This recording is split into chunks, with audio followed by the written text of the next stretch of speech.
Hello everybody, welcome back to Conor here, all Leeds TV. Hope you're doing extraordinarily well after yesterday's magnificent day. The whole thing was amazing. Fantastic scenes. The fireworks, the sort of placards that held up 100 years. Absolutely buzzing to see that. It was lovely to get all the legends there as well. Some that we've not seen in a long while. Lucas Radaby, Gary Mack, among the few that I remember from yesterday. But a great occasion and something that will stick in the minds probably for the rest of our lives being Leeds United fans, and it is something that as soon as I woke up I looked on the leedsunited.com site, who've been absolutely brilliant this week, and I saw Viduka had put like a little sort of 4-minute spiel out, and we don't hear a lot of Viduka anymore. He was at a few clubs after Leeds, but recently we've heard a few things from him and Bowyer which have been lovely to hear. I adored Mark Viduka, absolutely adored him. The best player I've ever seen in the Leeds United shirt. Bowyer was next level for me as well. He's everything you want in a midfield. He was everything I wanted in a midfielder and everything I aspired to be when I wanted to be a footballer. So it was amazing to see those two there. Obviously, I can't talk about Hunter, I can't talk about, Charlton, I can't talk about Macca. I can't do that because I wasn't part of that era, but my recent era, 26 years of age, I remember that, and I remember that period in the Champions League. I remember going to a few of them games, and, they stick out like a sore thumb, and to see Radaby there, etc., was amazing. And yeah, well done Leeds United for that, because it was fantastic to see. A really great occasion. The fireworks or something, it was amazing. It was like a festival. It was incredible to see, and the club really put on a show. As Joe said in his video, I can't imagine what would have happened if we'd have lost. But the confetti at the end was a nice little touch. But let's get into the game anyway. Let me put my arms on the desk and let's get a little bit more casual for the game.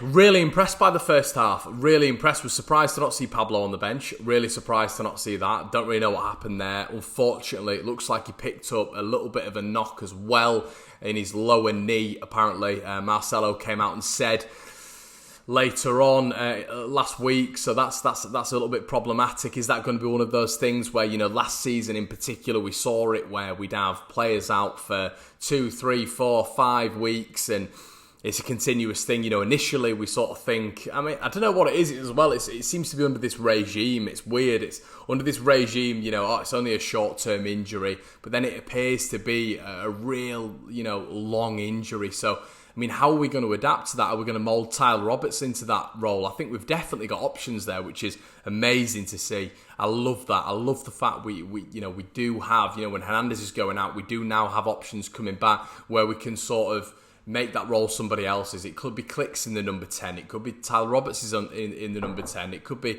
Costa in the number 10. Do you know what I mean?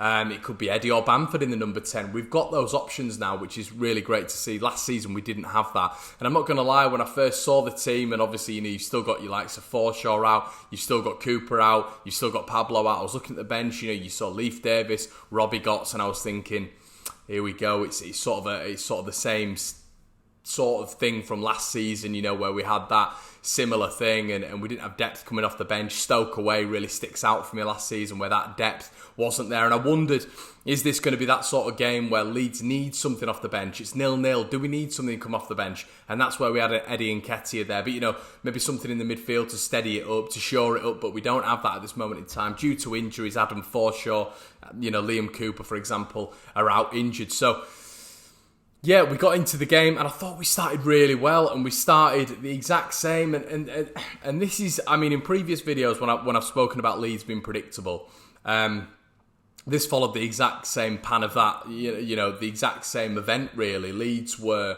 dominant in that first half, absolutely dominant, and we're going to touch on the first half. And I thought Helder Costa was brilliant. Once again, thought he was excellent. I actually spoke to Brummy Joe. If you haven't checked his video out, make sure you go check it out. He did a Leeds vlog. He came down to Leeds yesterday. I featured in it as well. And he he was saying to me afterwards, he was saying every time Helder got the ball, I was worried. I was worried. He always manages to get it round a man. And maybe as Leeds fans, we overcomplicate the Helder Costa situation. I've spoken to 2 opposition fans now when he's played, including a West Bromwich Albion fan as well. and it seems that they panic when he gets the ball, and he always seems to do okay. And they've got very different opinions to what some Leeds fans have, when some Leeds fans say, well, he didn't do anything.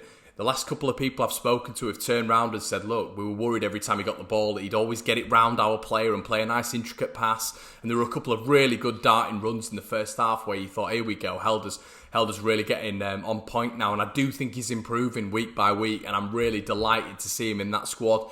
Does not come out for me. Does not come out, and I'd be really disheartened if he ever came out of that squad, because you build a player up, you build his confidence up, you start him, you line him up in this squad, and then you break him down by putting him on the substitutions bench when he's been performing well. So I'm praying, even when we get our injuries back, Helder Costa remains in that side. But one player I would like to speak on, Matthias Klick. I tweeted it out, and I'll always stand by my tweets, because, when I tweet things out, I try to think about what I'm saying. I don't want to tweet things out and it just be, very sort of impulsive. There's a real problem with him this season, I think. I don't think he's up to the same levels as he was last season. I think there's a real issue with him giving the ball away, which, last season was very unlike Matthias, keeping the ball, retaining possession, spreading the pass, opening the midfield, being very expansive with his play. This time, there seems to be a lot of him losing the ball, and I noticed it very much so. I don't know if it's to do with confidence. I don't know if it's to do with, he's not really got off the mark this season. He's not been really getting into the flow of games as much as he was, the previous season. Obviously, he's had the penalty miss as well. I don't know. I feel with Klick, he's a player based on confidence. You saw last time when we started singing the 20 yards or 30 yards chant, his confidence dipped massively. And I do feel, as Leeds United fans, this is going on a little bit of a tangent. When we talk about mentality, the reason I think a lot of us talk about mentality is because our players are based on confidence. They are confidence players. We look at it with Dallas, we look at it with Klick, we look at it with Bamford, we look at it with Harrison. They're confidence players. So that is where a mentality thing may come into the fore. If we're not being as supportive as we can, which Leeds fans, may I just say, are extremely supportive. And maybe the players aren't feeding off, scoring or getting assists, their confidence will dip. And that is, when we talk about mentality and a mentality problem, we'll get onto the second half in a little bit. But when we talk about that with players, that is, for me, a fundamental point with this squad. They're not able to, for me, they're not able to get themselves up. They're not able to get themselves sparked for some occasions and certain games. And I think that could be put down to a confidence thing, and I think that could be an issue with maybe a little bit of a weak mentality. But let's not focus on that too much, because we were brilliant in the first half. I thought Marcelo came out afterwards and said it was one of the best performances he's seen from a Leeds United side so far, and I tend to agree with him. We were dominant, we were getting hold of the ball, we were silky, we were coming forward with it, we were being effective in the final third, we were getting shots on goal, which was a big thing. Paddy Alioski had a couple of strikes on goal, which was nice to see. Get the ball out of your feet, have a crack. Let's get a shot on target. Let's work the keeper. And that was really nice to see. Bamford very unlucky with a strike. And, went into half-time. We were the dominant team. 0-0, obviously.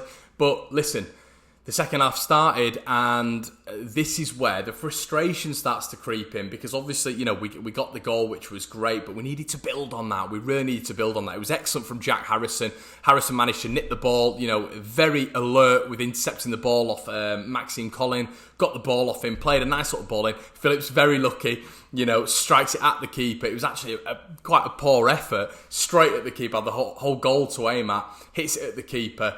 But brilliant scenes, the crowd goes wild, 35,000, record appearance, and it was lovely to see, how, as Marcelo puts, it couldn't be as God tributing and as fitting as it was. An excellent occasion. The lad from Leeds manages to get a goal, brilliant to see.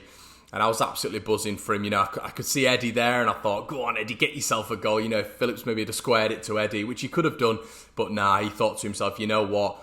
I'm going to get this for myself on the 100-year appearance. And listen, he was playing 10 yards further forward, and I thought Calvin looked good. He looked good there. We forget that he's played there for Leeds. You look under Thomas Christiansen in that Bolton game at the start of the season, when he got 5 goals in 4 appearances, he was playing in that 10 role. Calvin can play in that 10 role. He's a good finisher, a good striker of the ball, and he's quick. He's got good movement. So, these are all the components that fit together, which make Kalvin Phillips one of the most complete, if not the most complete midfielder in the league. He's that good, and that is why I'm certain Gareth Southgate is looking at him as an option. But he was fantastic even 10 yards forward. We saw that in the second half. But the problem with it was you saw Click drop, Harrison drop, Eddie started dropping deep. The whole team dropped. And it was weird because Kalvin was sort of playing a little bit further up. It was a bizarre thing. I don't know if Bielsa changed something at half-time, but it was very, very strange. Phillips was playing a little bit further up. Eddie was obviously playing a little bit further forward than him, but Eddie was also dropping. Click was dropping. You saw Ayling drop. The entire team were dropping 10 yards. And this is what I mean when I talk about a mentality thing with Leeds United and, what they've been through. 9 of that 11 were in the starting lineup last season and they've been through it before, and there seems to be a little bit of a panic when we don't get that second goal. And that comes with quality. The system is set up to succeed. But you've also got to have the right tools in the system to make the system complete. Now, sometimes, well, a lot of the time, I don't think Alioski, I don't think Harrison, I don't think sometimes Bamford are the players that are going to make this system peak. And that's the difference. And I think, I'm not calling them out on yesterday, but you look at the chance creation and the chance conversion. Once again, 12 crosses into the box yesterday. Why are we doing that? We don't have height. Let's do a little custom corner. As I've said multiple times, let's change it up. Let's vary it up. We see a lot of teams doing short corners and then there's darting runs into the box. They vary it up a little bit. We don't do that. We get the ball, we cross it in. Lovely deliveries every single time from Kalvin. But let's vary it up. Let's make it a little bit different. Let's confuse the opposition. Because if I was an opponent, I'd be very comfortable with Leeds putting the ball in the box. I would be highly comfortable with it because we haven't got a lot of tall players, especially when Bamford went off in the second half. And I just felt that was a little bit of a mishap, and I still feel that that's a mishap with Leeds. I don't understand why we're not doing these sort of intricate different corners, which, we saw Barcelona do back in the 08-09 season. Didn't have the height, had Carlos Puyol, had PK, but that was it. So they customed it. And this is what I mean. I'm not comparing us to Barcelona, obviously, but we have the same attributes in players. A lot of small, quick, nippy, good in possession players. And I think that we've got to vary up how we play a little bit. But I also think the system is limited. I think the Bielsa system is incredible, but it is limited by the quality of our players. I don't think we have the quality of player to be able to reach the full potential of this system. I really don't. And you could see that yesterday because essentially, guys, it boils down to finishing. Bamford dragging one wide, Alioski from 3 yards out, blazing it over the bar. The guy has just zero composure. He has no composure. He is like a 14-year-old playing football. He's so erratic. And once again, the most dangerous player yesterday, I thought, in attacking positions was Dallas. That's got to improve. That's got to be the strikers. That's got to be the wingers. And Eddie came on, and I like that. I like the change. I still want to see Bamford and Eddie together. I still want to see that. Surely the system can be varied. Surely we can play 3 at the back. I think we can do that. I think we're that good in possession. We can play 3 at the back, even with the injuries. Bring Kalvin back there. We're a ball-playing team. And I think I'd love to see Eddie, the finisher, and Bamford, the hold-up play. I think they'd really work nicely with each other. Let's revert back. We're talking about the centenary year. Look at Viduka and Smith, the smaller man, and then you had the larger man. The best thing about that was Viduka could finish as well. But I just think there's got to be a little bit of a variation there. The reason I wasn't completely ecstatic with yesterday was because we let them back in it again. We stepped back. Villalba, I thought Villalba had a crack from 25, 30 yards, and I thought it went in. They were getting close at the end. Leeds were dropping deep, and it's becoming a theme. And papering over the cracks is extreme because we're second in the league. We are second in the league, so we're doing extremely well. We're a point behind what we were at last season. We're doing very, very well. But Brentford, solidarity. West Brom, solidarity. Yesterday, solidarity when we're 1-0 up.